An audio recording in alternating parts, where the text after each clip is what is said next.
Bienvenue sur Un jour, une question. Moi, c'est Mimi. Oui, Mimi, c'est mon prénom.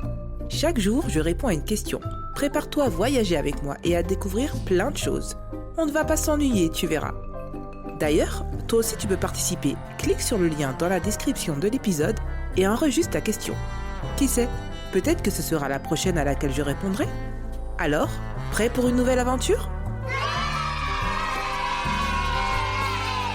C'est parti! D'où vient la légende des loups-garous ? Aujourd'hui, prépare-toi pour un peu de frisson. Nous allons nous intéresser à la légende des loups-garous. Mettons-nous en route et allons en forêt pour une aventure garantie. Ne me dis pas que t'as peur, mais ne t'inquiète pas, je suis avec toi.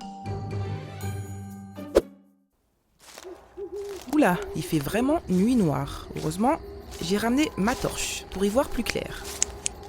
Les histoires de loups-garous remontent à très longtemps. La légende des loups-garous, ces humains qui se transforment en loups pendant la pleine lune, existe depuis l'Antiquité.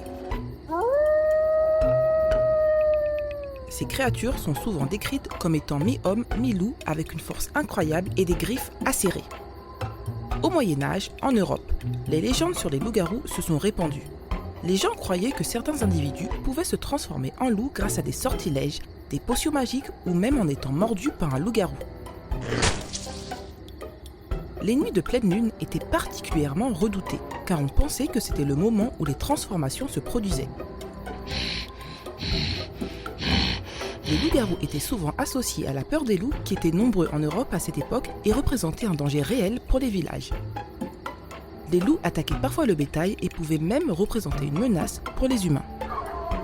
Les histoires de loups-garous servaient aussi à expliquer des comportements étranges ou des crimes mystérieux.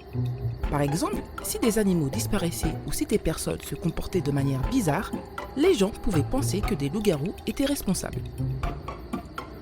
Au Moyen-Âge, il y avait même des procès pour lycanthropie.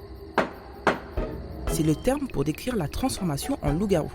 Par exemple, en 1589, un homme nommé Peter Stump, en Allemagne, a été accusé d'être un loup-garou. Il a été jugé et condamné pour ses crimes, ce qui montre à quel point les gens prenaient ces légendes au sérieux. Fait étonnant, savais-tu que pendant le Moyen-Âge, certaines personnes étaient accusées d'être des loups-garous et jugées pour sorcellerie.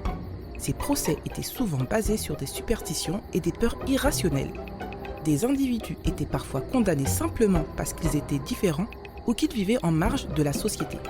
Maintenant que tu connais l'origine des loups-garous, tu pourras impressionner tes amis avec ces histoires mystérieuses. Mais heureusement, les loups-garous, ça reste une légende, non ? Ou peut-être pas.